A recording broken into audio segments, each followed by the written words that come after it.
말도 안 되는 일이 벌어졌습니다. LA 산불 이후 한국에게 신세를 갚아야 한다면서 한 미국 여성이 낯선 한국 땅을 밟자마자 오열하며 인생을 송두리째 바꾸겠다고 선언했습니다. 불과 3달 전까지만 해도 한국을 경멸하던 그녀에게 무슨 일이 있었던 걸까요? 지금부터 함께 알아보겠습니다. 영상을 시작하기 전 구독과 좋아요 부탁드립니다. 이번 산불 사고 이후 완전히 달라진 삶을 살고 있는 제 가장 소중한 친구 엘리의 이야기를 들려드리려고 합니다.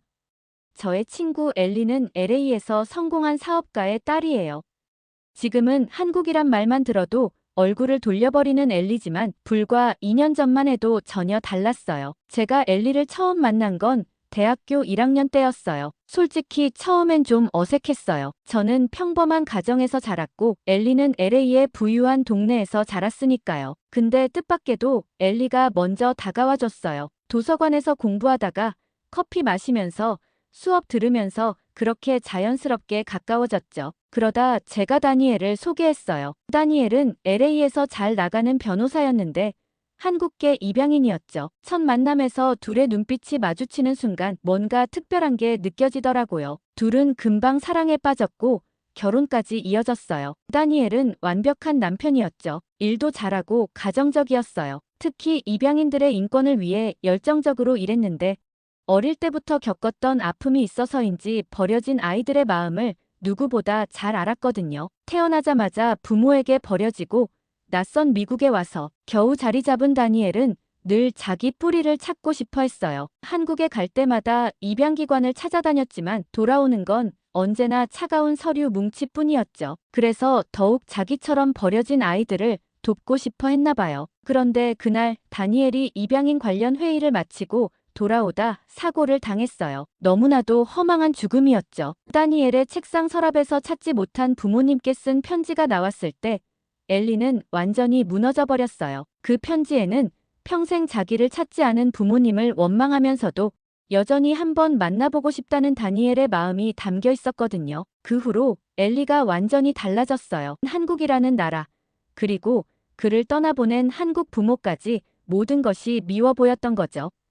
그토록 좋아했던 한국 음식도 안 먹고 한국 사람들도 피하고 심지어 다니엘이 평생을 바쳐온 입양아 돕기 활동도 전부 중단시켜버렸어요. 엘리의 마음속에는 이제 깊은 원망만 남았어요. 나라도 부모도 모두가 다니엘을 외면했고 결국 그를 데려가 버렸다고 생각했거든요. 자기처럼 버려진 아이들을 위해 그토록 애쓰던 사람을 이렇게 허망하게 보내버린 게 너무 억울했나 봐요. 다니엘을 잃은 슬픔은 한국을 향한 원망으로 바뀌어 점점 더 단단하게 굳어져만 갔죠. 그러던 어느 날 LA 지역이 말도 못하게 건조했어요.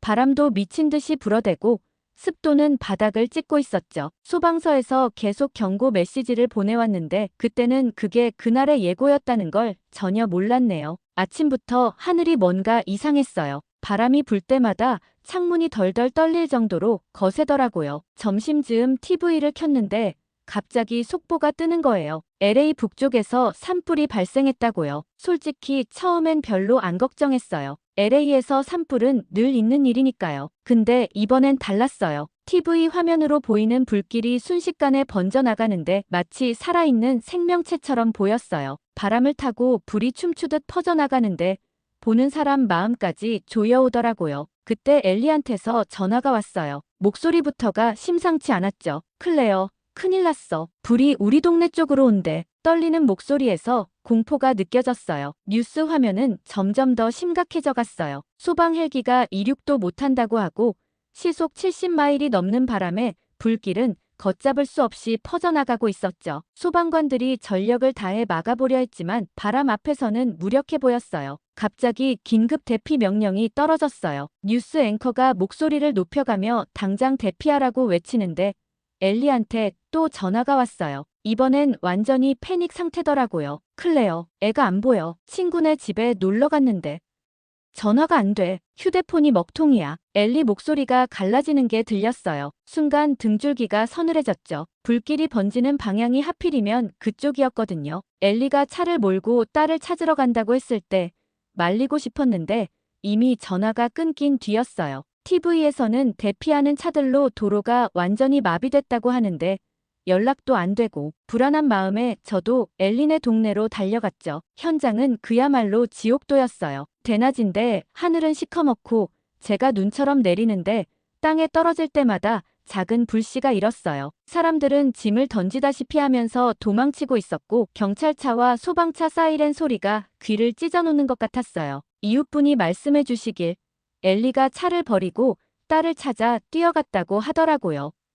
저도 엘리를 찾아 뛰기 시작했는데 연기 때문에 앞이 잘 안 보여서 자꾸 넘어질 뻔했어요. 도로 여기저기서 차들이 폭발하는 소리가 들리고 전신주가 쓰러지는 소리에 심장이 멎는 줄 알았죠. 그러다 엘리를 발견했어요. 무너진 건물 앞에서 딸 이름을 부르며 울고 있었는데 그 모습을 보는 순간 가슴이 찢어지는 것 같았어요. 다니엘을 잃은 뒤 겨우 버텨온 엘리인데 이제 딸마저 생각만 해도 눈앞이 캄캄해지더라고요. 바로 그때였어요. 갑자기 누군가 우리를 부르는 소리가 들렸어요. LA 한인회에서 나오신 분들이었는데 놀랍게도 드론까지 동원해서 실종자를 찾고 계시더라고요. 한인회가 이런 재난 상황에서 이렇게 체계적으로 대응하고 있다는 사실이 정말 놀라웠어요. 정신없이 엘리를 찾아 달리다 보니까 한인회관 앞에 도착했어요. 사람들이 분주하게 움직이고 있더군요. 알고 보니 LA 한인회에서 벌써 비상대책반을 꾸리고 대피소를 운영하고 있었어요. 한인회 관계자분이 다가와서 혹시 실종자 찾으세요? 하고 물어보시더라고요. 엘리의 상황을 설명드리니까 바로 안내해 주셨어요. 한인회관 안에는 이미 대피한 주민들이 많이 모여 있었는데 질서정연하게 도움을 받고 계시더라고요. 가만 보니까 정말 체계적으로 움직이고 계셨어요. 한인마트에서 물이랑 도시락을 가져다 주고 약국에서는 마스크랑 약품을 보내주고 LA 이곳저곳에서 한인분들이 직접 운전해서 물품을 나르고 계시더라고요. 한인회관 한쪽에서는 자원봉사자분들이 실종자 명단을 정리하고 계셨어요. 누가 어디로 대피했는지, 연락이 된 사람은 누구인지 계속 업데이트하면서 소방서에도 정보를 전달해주고 계시더라고요. 그때 소방서에서 무전이 왔는데 엘리 딸이 있을 만한 지역을 수색하고 있다고 했어요. 한인회 봉사자분이 통역해 주시는 동안 엘리는 그저 멍하니 무전기만 바라보고 있었어요. 손가락 끝부터 전신이 계속 떨리고 있었는데 제가 손을 잡아줬죠.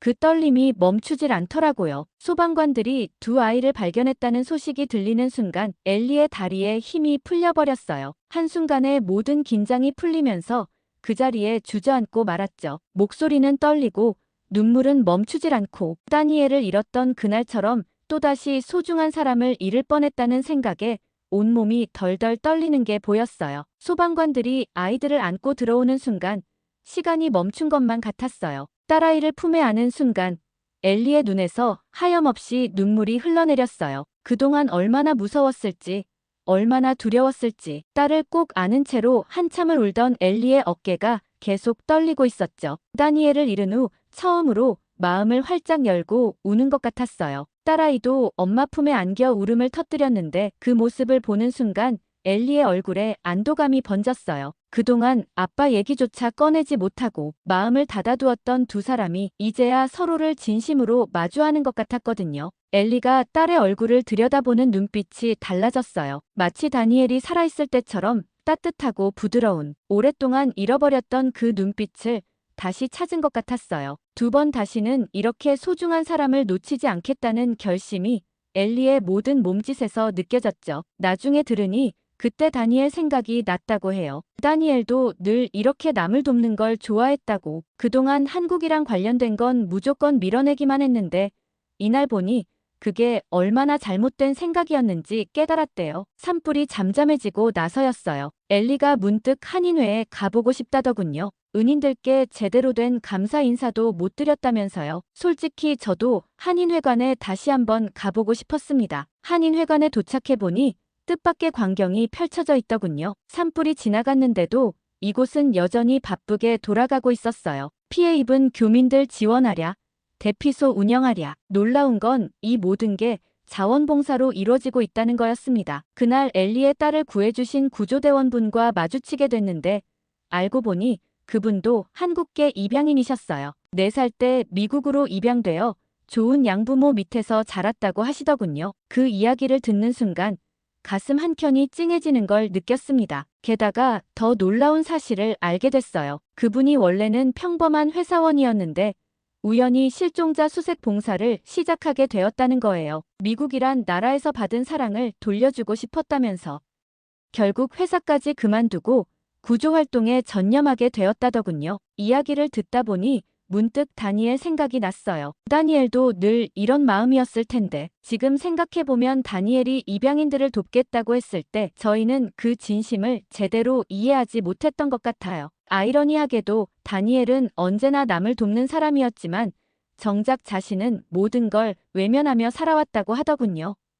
이날의 만남은 단순한 감사 인사 그 이상이었어요. 한인회에서 보여준 헌신적인 모습들, 자신이 받은 사랑을 나누는 입양인 구조대원의 이야기, 이런 것들이 엘리의 마음을 조금씩 녹여내고 있었거든요. 엘리의 표정이 달라지는 걸 보면서 문득 깨달았어요. 우리가 이렇게 만난 것도, 다니엘과 제가 친구가 된 것도, 그리고 제가 엘리를 다니엘에게 소개하게 된 것도 모두 우연이 아니었던 것 같아요. 지금까지 엘리는 한국이란 존재가 자신에게서 소중한 것을 빼앗아갔다고만 생각했나 봐요. 하지만 이제는 달라졌어요. 한국인들의 따뜻한 마음을 직접 겪어보니 다니엘이 왜 그토록 이 일에 열정을 쏟았는지 이해하게 된 것 같더군요. 엘리가 남편의 서재문을 연 건 산불 이후 처음이었어요. 먼지가 쌓인 책상 위에는 다니엘이 그동안 모아뒀던 입양인 관련 자료들이 그대로 놓여있더군요. 서류 뭉치를 하나하나 넘기는 엘리의 손끝이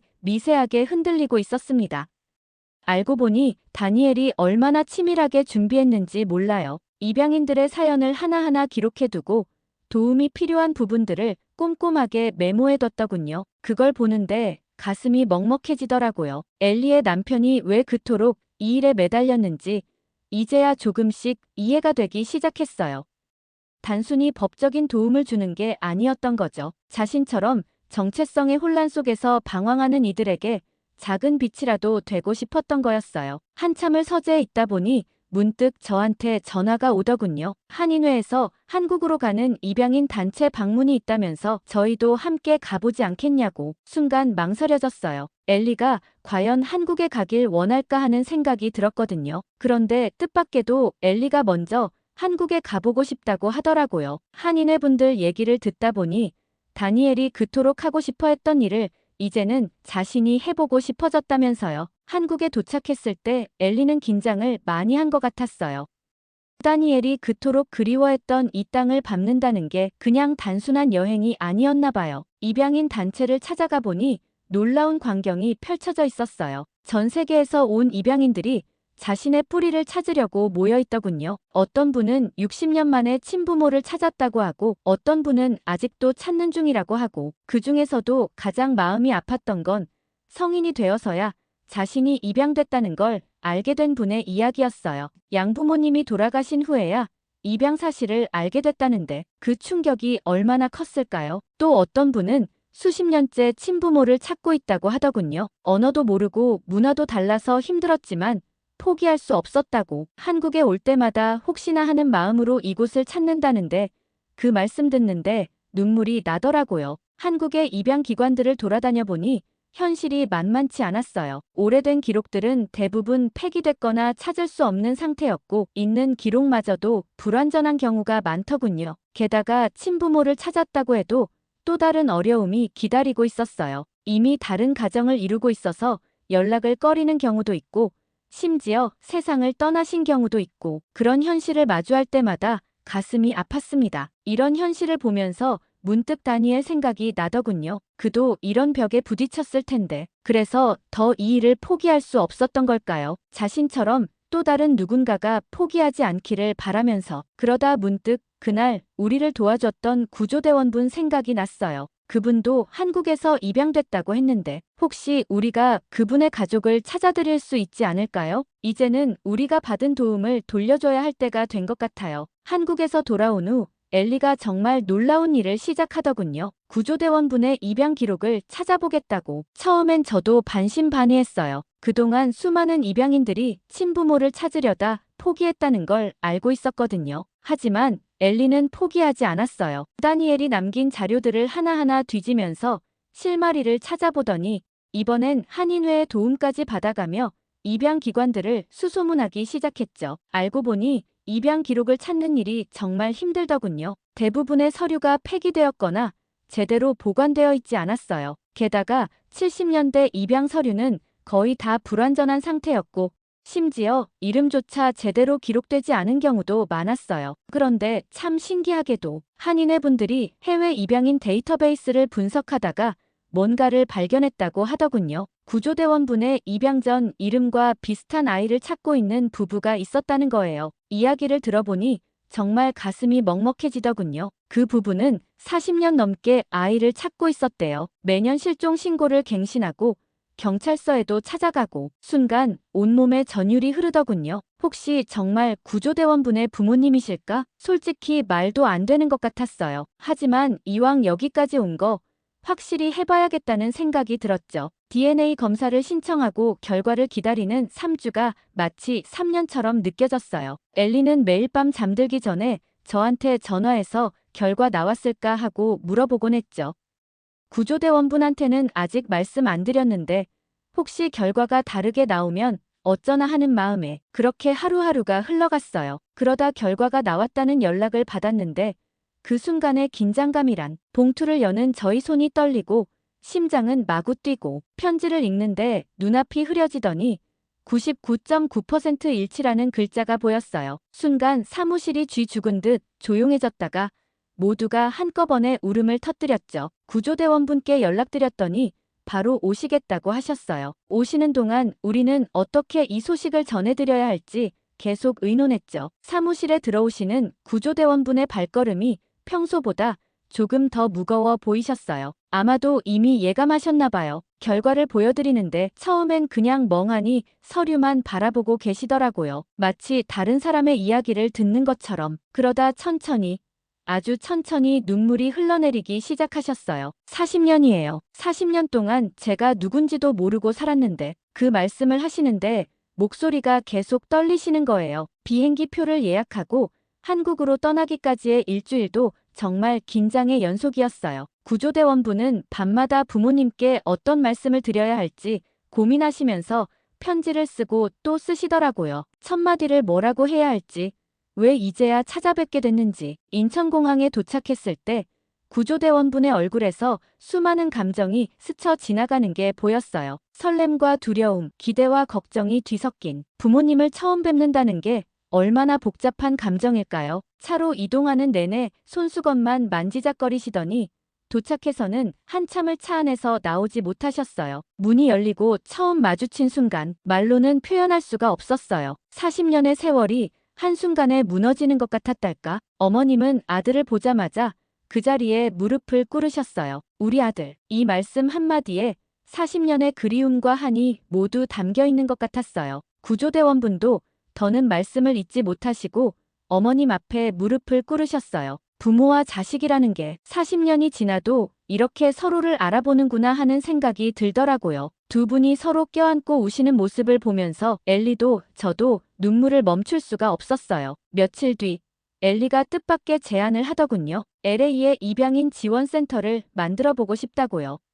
처음엔 저도 깜짝 놀랐어요. 한국이란 말만 들어도 도망치던 엘리가 맞나 싶을 정도였거든요. 우리가 그 다리를 놓아주면 좋겠어요. 전쟁 후 미국이 우리 아이들을 받아준 것처럼 이제는 한국이 그들의 뿌리를 찾아주면 좋겠어요. 다니엘이 그렇게 바랐던 거잖아요. 밤낮으로 센터 계획을 세우는 엘리를 보면서 코끝이 찡해지더라고요. 다니엘의 서재에서 찾은 자료들을 하나하나 읽어가면서 가끔 눈물을 훔치면서도 계속 앞으로 나아가고 있었거든요. 지금은 아직 작은 사무실로 시작했지만 엘리의 꿈은 점점 커져가고 있어요. 한국어 수업도 하고 싶고 문화 프로그램도 만들고 싶대요. 처음엔 슬픔을 이기려고 시작한 일이었는데 이제는 진심으로 이 일을 사랑하게 된 것 같아요. 어제는 늦게까지 일하다가 문득 보니까 엘리가 다니엘의 사진을 보면서 이야기하고 있더라고요. 여보, 이제 알겠어요. 당신이 왜 이 일을 그토록 사랑했는지. 앞으로는 제가 그 다리가 되어줄게요.